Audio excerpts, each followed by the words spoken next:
the Netflix UK pop-up, why Mount Everest is getting taller, and London's first carbon negative pub.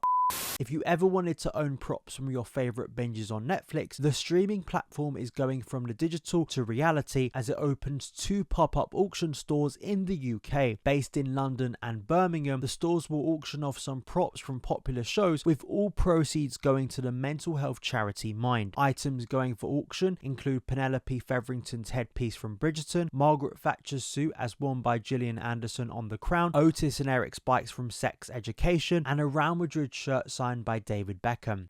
One of London's most popular jazz festivals is heading north to Glasgow to the delight of local jazz fans. The Brick Lane Jazz Festival has been hosted in East London for a long time, with local acts celebrated, but it will now take place at the Rum Shack in Glasgow. 4 artists will take to the Shack stage, including 2 eclectic jazz artists and 2 DJ sets, all for just £12.50. Ari Sugu will perform, whose music is described as spiritual jazz, psychedelic rock and Brazilian melodies. Azimar, who will bring a moody yet uplifting vibe, Rebecca Vazmant, who's responsible for bringing Brick Lane to our home turf, and OG mind behind the magic, Juju K.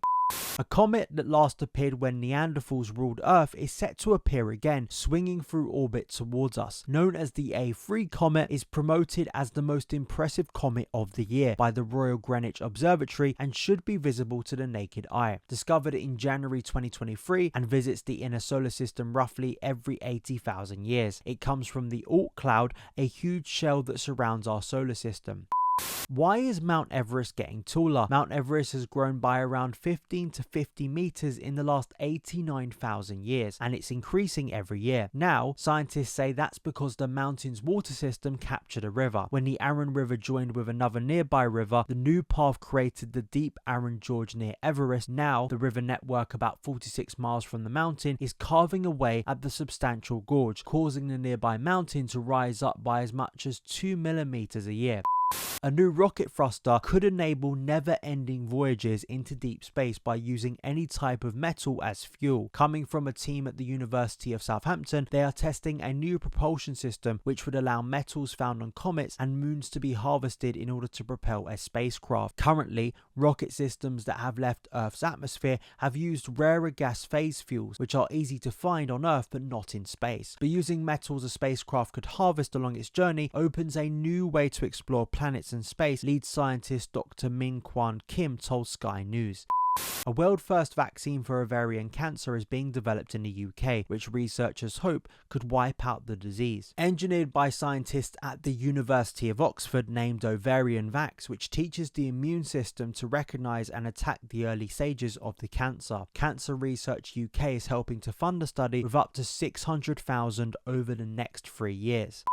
You know what tastes better than drinking a beer? Drinking a beer whilst also helping the climate get better. Of all companies, Uber is set to open London's very first carbon negative pub in Westminster. Titled the 55k tons pub for only 2 days, it aims to celebrate the 55,000 tons of air pollution that have been saved by Uber using electric cars instead of petrol. Uber's eco pub will have Pavagen flooring which transforms footsteps into electrical power, and energy generating power bike where customers will be able to generate energy by pedaling while sipping beer on the saddle.